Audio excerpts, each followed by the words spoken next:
Bonjour et bienvenue dans cette nouvelle vidéo de présentation de MDI Informatique Molusson. Aujourd'hui, nous allons vous présenter le clavier mécanique KZ Mecha de la marque The G Labs ou G Labs pour les Français. Donc c'est une nouvelle marque sur le marché français, mais déjà présent au niveau européen, surtout en Espagne d'ailleurs. Vous pourrez voir leur page Facebook. C'est des produits en qualité plus ou moins moyen haut de gamme, un concurrent direct de Spirit of Gamer, je dirais, en un peu plus haut de gamme. Donc ce clavier nous a été fourni gracieusement pour test, donc on va parler sans langue de bois.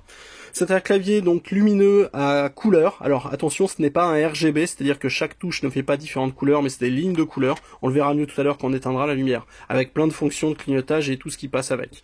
Donc le structure est en métal, de l'aluminium, c'est très solide, ça résiste bien, c'est bien fini, c'est propre, il n'y a pas de bavure. Le câble est en nylon, en USB bien sûr. Donc on peut voir ici branché sur un petit secteur.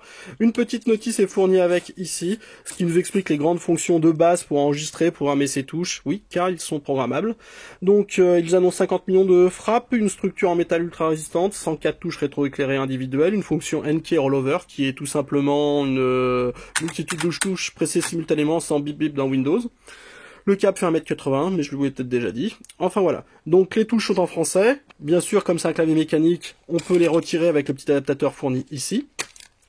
Donc on va vous montrer les couleurs maintenant.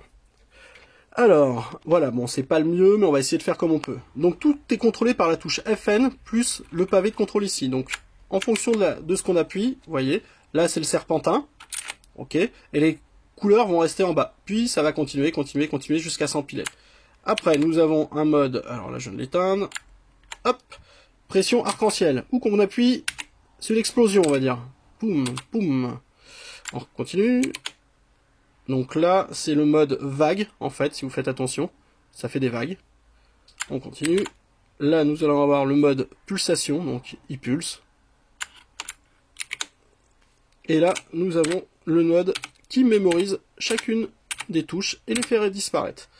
Nous avons la touche supprime. Alors là, nous activons le mode touche personnalisée. Donc vous avez plusieurs fonctions. 1, 2, 3, 4, 5. Donc j'ai un peu la main devant, mais c'est pas grave. En gros, c'est des touches préenregistrées. Il faut savoir que nous pouvons aussi configurer personnellement ces touches. Il suffit d'appuyer sur la touche FN supprime. Et ensuite, vous appuyez les touches que vous voulez. Elles vont les mémoriser. Re-FN supprime. Et voilà. Le mode est enregistré avec ces touches-là. Donc si on change de mode, et on revient dessus, je sais plus, voilà, on les retrouve.